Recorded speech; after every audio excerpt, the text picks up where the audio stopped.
제가 초등학교를 다닐 때부터 부러웠던 친구들이 있습니다. 어떤 친구들이 부러웠냐면 맥도날드에서 생일 파티를 하는 친구들이 부러웠습니다. 친구들을 한데 모아서 자기 생일을 함께 축하하는 그 모습이 너무 멋져 보였습니다.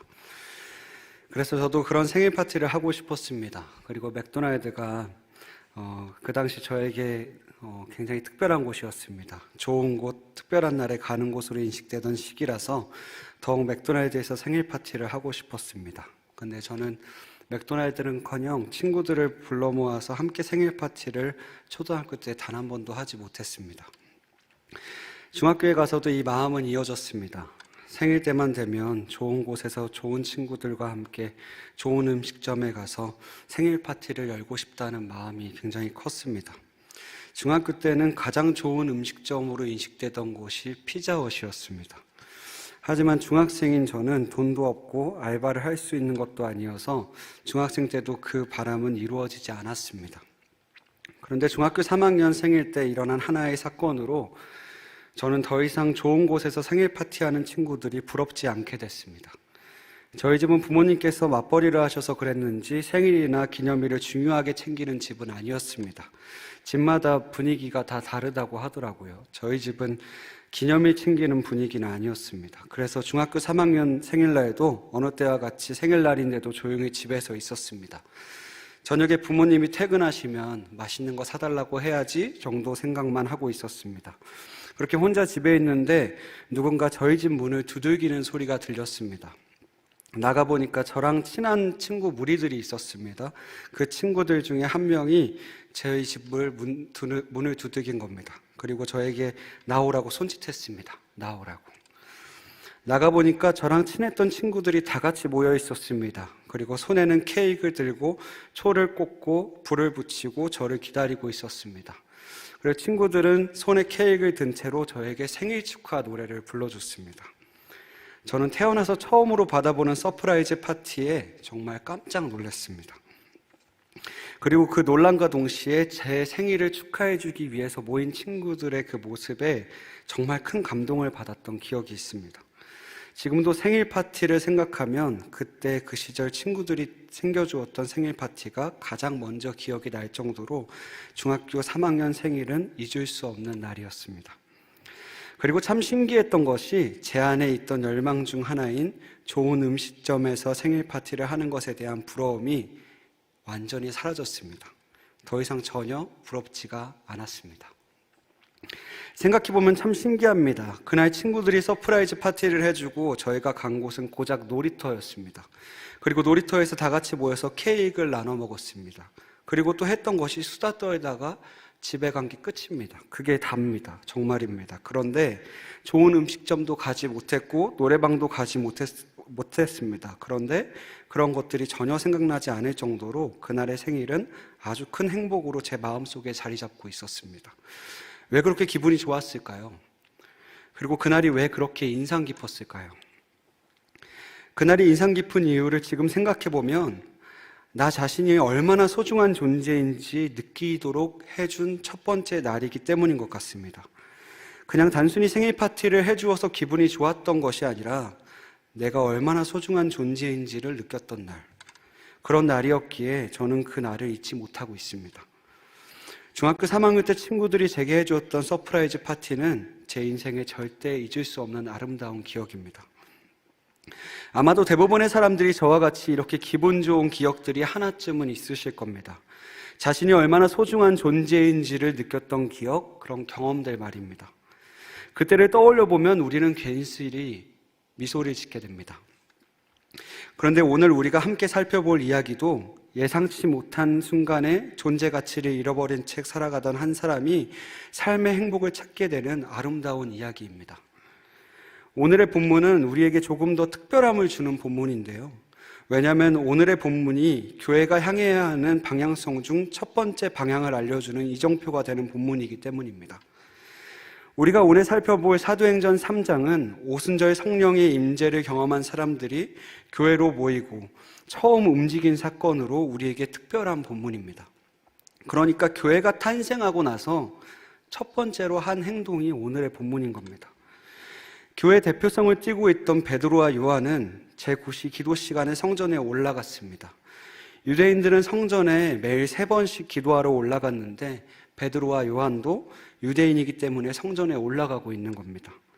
반면 한쪽에서는 사람들이 분주하게 움직이고 있었습니다. 나면서부터 걷지 못한 지체장애가 있는 사람을 성전 미문, 곧 아름다운 문에 옮기고 있었기 때문에 분주했습니다. 이 사람은 아마도 사람들에게 호의를 받으면서 하루하루 근근히 살아가는 사람이었던 것으로 보입니다. 왜냐하면 당시에 걷지 못하는 사람이 할 수 있는 일은 없었기 때문입니다. 아름다운 문에 이 사람들이 내려놓은 이유 또한 성전에 기도하러 자주 오르락내리락 하는 사람들은 경건한 유대인들이기 때문에 구걸하는 이들에게 돈을 잘 줄 것을 알고 성전 미문에서 자리를 잡고 사람들의 호의를 바라고 있었던 겁니다.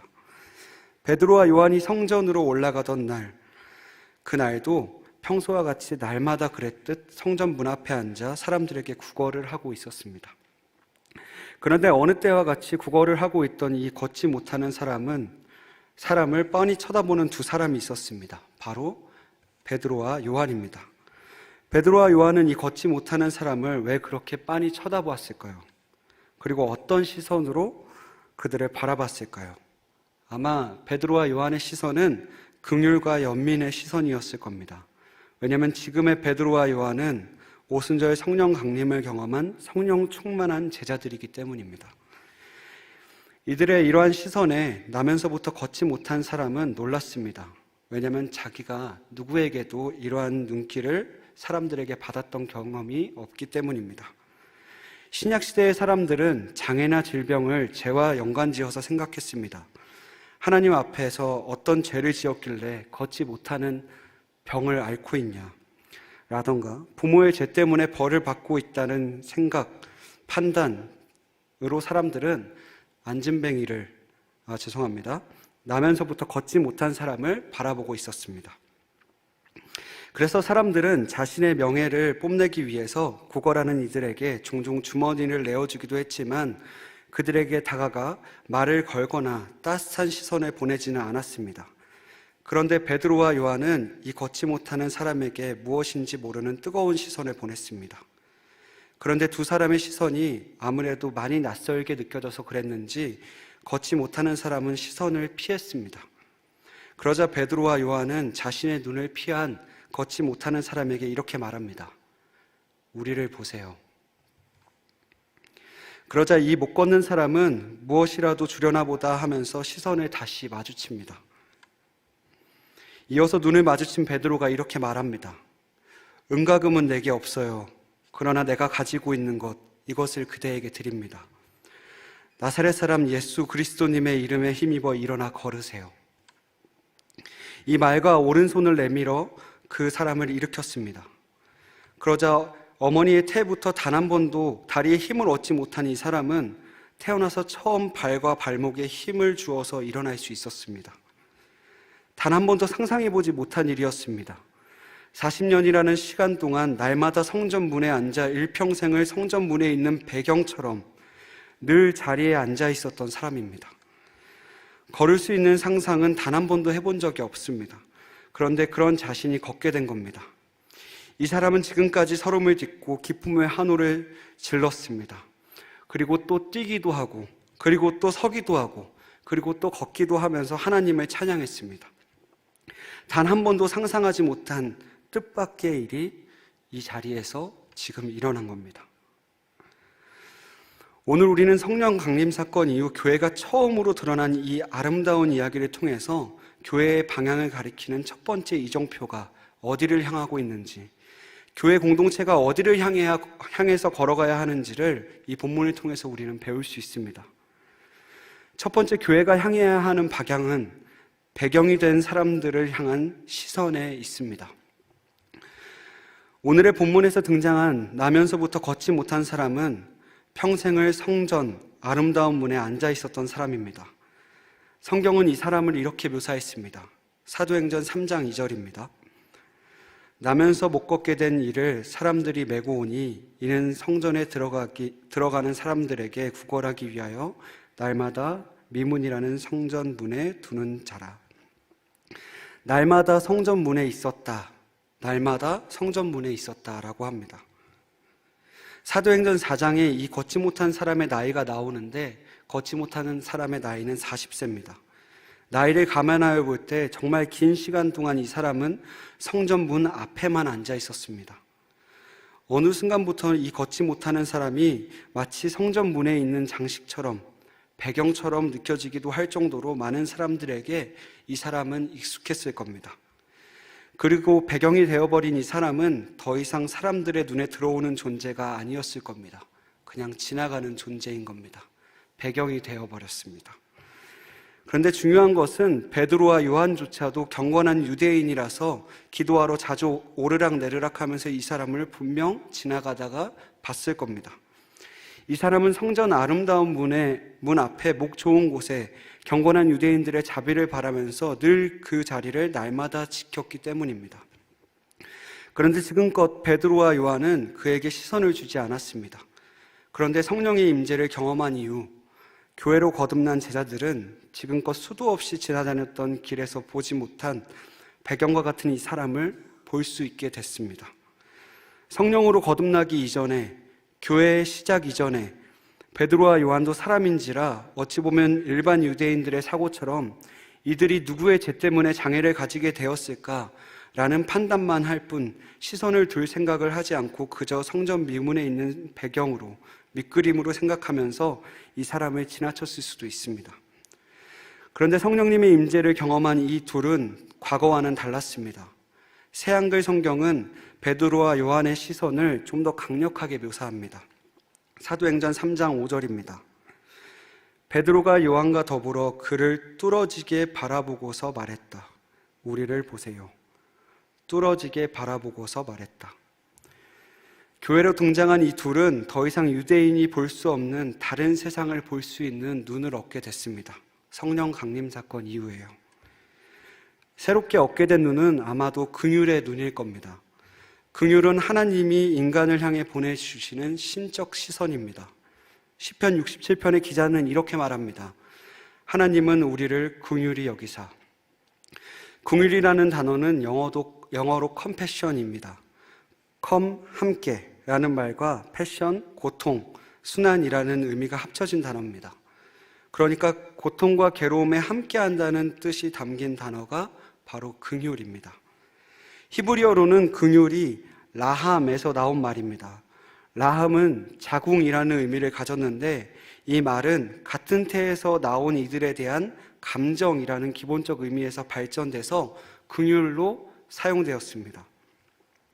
그러니까 성령 충만한 베드로와 요한이 나면서부터 걷지 못한 사람에게 보낸 시선은 유대인과 같이 걷지 못하는 사람을 나와 다른 존재로 보는 것이 아니라 나와 같은 존재로서 그의 아픔을 함께 아파하는 시선으로 그들을 바라봤던 것입니다.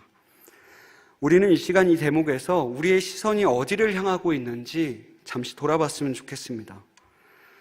사람은 이기적인 존재이기 때문에 각자 자신의 시각과 자신의 경험에서 세상을 바라보기 마련입니다. 그래서 사람은 종종 타인의 시각과 타인의 입장에서 바라보는 역지사지의 태도를 취하기가 쉽지 않다는 생각을 하기도 합니다. 그런데 참 아이러니한 것이 인간은 모든 동물 중에서 가장 거울신경이 활성화된 존재라고 합니다. 이 거울신경은 타자의 행동을 보는 것만으로 실제 자신이 하는 것처럼 느껴지는 신경입니다. 이 거울신경의 대표적인 예가 바로 우리가 먹방을 보는 것입니다. 우리는 먹방을 보면서 야식을 참거나 다이어트를 할 때 도움을 받기도 합니다. 이것이 가능한 것이 바로 거울신경 때문입니다. 내가 직접 먹지 않아도 타인의 음식을 섭취하는 행동을 통해서 타인의 경험을 쉽게 나의 것으로 대치시켜주는 것입니다. 이것이 인간이 가진 거울신경의 능력입니다. 이 거울신경이 발달한 우리는 사실 조금만 노력한다면 타인의 입장과 시각을 이해하는 것이 인간에게 그렇게 어려운 일만은 아닐 겁니다. 그런데 문제는 우리의 시선은 우리가 보고 싶은 것만 보려고 할 때 그것 때문에 문제가 됩니다. 성경은 늘 소외된 자와 약자, 그 약자를 향하여 눈길을 주고 있는데 우리는 눈을 질끔 감고 다른 곳만 향하고 있을 때가 많습니다. 우리가 보지 않는 곳을 살피기보다는 우리는 잘 드러나 있고 높이 있고 화려한 곳만 바라보는 경우가 많습니다. 낯익은 곳, 드러나지 않은 곳, 화려하지 않은 곳에 교회의 첫 번째 이정표는 향하고 있음을 우리는 기억했으면 좋겠습니다. 나아가 오늘날 우리가 살아가는 사회에서 풍경이 되어버린 사람들은 누가 있을까요? 어려움에, 아픔에, 슬픔에, 괴로움에, 고독에 휩싸여 있는 사람들이 있음에도 우리가 살아가는 사회의 그저 배경으로 마땅히 고통받아야 하는 존재로, 어려움에 처해도 되는 존재로, 아파해도 되는 그래도 괜찮은 존재로 방치하고 있는 존재는 없는지 우리는 함께 살펴보았으면 좋겠습니다. 두 번째, 교회가 향해야 하는 방향은 그 배경이 되었던 사람들과 접촉하는 것에 있습니다. 접촉입니다. 베드로는 배경이 되었던 사람인 걷지 못하는 사람의 오른손을 잡아서 끌어서 일으켰습니다. 아마 베드로가 그 사람과 접촉하는 것은 전혀 아무렇지 않은 일은 아니었을 겁니다. 정결과 부정, 거룩이 중요하던 시대를 살아가던 시대상을 고려했을 때 베드로가 걷지 못하는 이와 접촉하는 일은 꽤나 꺼림칙한 일이었을 겁니다. 하지만 베드로는 과감하게 그의 손을 잡고 일으켰습니다. 이러한 베드로의 행동은 예수님의 모습과 많이 닮아 있습니다. 예수님은 아픔과 고통에 시달리는 사람, 소외된 사람과 늘 접촉하셨습니다. 눈이 보이지 않는 사람을 어루만져 주시고 치유해 주셨습니다. 그리고 죽었던 야이로의 딸을 꼭 붙잡고 일으키셨습니다. 나아가 예수님은 심한 피부병을 앓는 사람, 나병 환자를 불쌍히 여기시고 불쌍히 여기는 마음과 함께 손을 내밀어 그를 깨끗게 하셨습니다. 예수님이 접촉했던 수많은 사람들은 사실 늘 선입견에 의해서 고통받던 사람들입니다. 죄 때문이라는 꼬리표가 따라다녔던 사람들이 있기 때문입니다. 죄인이라는 존재는 당시 유대인들에게 접촉하면 안 되는 위협적인 존재들이었습니다. 부정을 전염시키는 바이러스와 같은 존재들입니다. 뿐만 아니라 그들을 악한 존재로 보는 사람들도 있었습니다. 그런데 예수님은 그들을 향한 시선에 선입견을 지우셨습니다. 그리고 율법이 말하는 부정하다는 사람들을 그저 존재 자체로 사랑하시고 우리와 같은 하나님의 태에서 태어난 소중한 존재로 보시고 그들을 접촉하셨습니다. 예수님이 질병에 걸린 사람과 접촉하신 행동은 사실 의도적으로 의인과 죄인, 그 경계를 허무신 행동입니다. 그런 것이 없다라는 겁니다. 우리는 이 접촉에 대해서 다시 생각해 볼 필요가 있습니다. 우리는 혹시 우리가 가진 편협한 선입견으로 누군가를 나와 너로 평가하거나 나누고 있지는 않는지 돌아볼 필요가 있겠습니다. 선입견은 긍정적으로 작용할 때도 있지만 우리를 참 편협하게 만들어서 잘못된 오해를 불러일으키기도 합니다. 잘못된 선입견은 타인을 향해서 무조건적으로 잘못되었다고, 너가 하는 행동은 죄라고 질책만 하고 접촉하여 서로를 알아갈 기회조차 주지 않습니다. 그리고 선입견은 타자가 어떤 행동을 했을 때 왜 그러한 행동을 하게 됐는지 타자의 환경이나 상황을 궁금해하지 않습니다. 왜냐하면 선입견은 우리의 머릿속에 있는 관념대로 상대를 그저 판단하기만 하기 때문입니다. 우리는 이 시간 함께 돌아봤으면 좋겠습니다. 혹시 우리의 마음속에 잘못된 선입견으로 몇몇의 특정한 사람들에게 선긋기를 하고 있지는 않은지요? 누군가의 행동에 대해서 죄라고 혹은 죄인이라고 선을 긋고 벽을 치고 있지는 않은지요? 나와 다른 생각을 가진 사람이 잘못되었다고 선입견을 가지고 접촉하지 않으려고 하고 있지는 않은지 우리는 이 시간 고민해 볼 필요가 있겠습니다. 사실 성경이 정의하는 교회는 교회에 다양한 사람들이 존재해야 한다고 이야기합니다. 바울도 교회를 한 몸과 여러 지체라고 묘사했습니다. 누구는 눈이고 누구는 코고 누구는 발이고 누구는 귀이듯이 우리는 교회에 다양한 존재가 있어 마땅하다고 이야기합니다. 그리고 서로가 차별 없이 조화롭게 유기적으로 연결되어야 진정한 교회 공동체를 이룰 수 있다고까지 이야기합니다. 그런데 이러한 공동체는 그냥 이루어지지 않는다고 바울은 이야기합니다. 강한 존재가 있으면 그 강한 존재가 약한 존재의 약함을 보듬어 줄 수 있어야 다양한 존재들이 공존할 수 있는 공동체가 된다고 말합니다. 나아가 서로가 서로의 존재 그 자체로 받아들이고 이해를 해야만 한 몸 여러 지체, 다양한 사람들이 공존하는 이상적인 교회가 될 수 있다라고 이야기합니다. 이처럼 우리의 공동체에도 이러한 다양성 있는 공동체를 이루기 위해서는 우리의 노력이 부단히 필요할 것입니다. 서로를 향한 깊은 관심과 사랑, 타자를 향한 배려와 타자의 상황을 이해하려는 사려 깊음이 우리에게는 절실히 필요합니다. 최근 교회의 모습들에 대해서 이야기하는 한 교수님의 인터뷰가 있습니다. 여러분 잘 아시는 서울대 명예교수님이신 손봉호 교수님의 인터뷰입니다. 인터뷰에서 손봉호 교수님은 이렇게 말했습니다. 나는 장애인 교회가 정말 싫다. 나는 장애인 교회가 정말 싫다. 저는 이 대목만을 보고 정말 깜짝 놀랐습니다. 장애인 교회가 싫다니 내가 잘못 읽었나? 몇 번을 봤습니다. 그런데 그 이후의 내용을 보니까 장애인 교회가 싫다라는 말의 의미는 한국 교회가 얼마나 장애인에게 배타적이었으면 장애인 교회가 따로 있겠느냐고 말했던 교수님의 한탄이었습니다. 그러니까 오늘날 교회들이 끼리끼리의 문화만 있지 불편함을 감수할 용기도 자신과 다른 존재, 약한 존재를 품는 모습도 없다는 한탄이었습니다. 실제로 한 조사에 따르면 교회 공동체는 점점 다양성을 잃어가고 있다고 합니다. 각 교회마다 가지고 있는 색깔이 있어서 다양한 생각들이 공존하는 교회는 더 이상 찾아보기 어렵다고 합니다. 점점 편향된 집단으로 모이고 있다는 말입니다. 가령 보수적인 정치 성향을 가진 교회와 진보적인 정치 성향을 가진 교회로 모이거나 보수적인 신앙을 가진 교회와 진보적인 신앙을 가진 교회처럼 한쪽으로 치우쳐진 교회들이 늘어가고 있다고 합니다.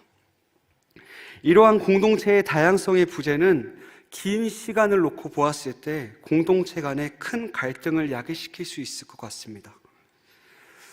사랑하는 높은트 정의교회 청년부 여러분, 우리가 함께 몸담고 있는 이 공동체는 한쪽으로 편향된 공동체가 되지 않기 위해서 우리가 부단히 노력했으면 좋겠습니다.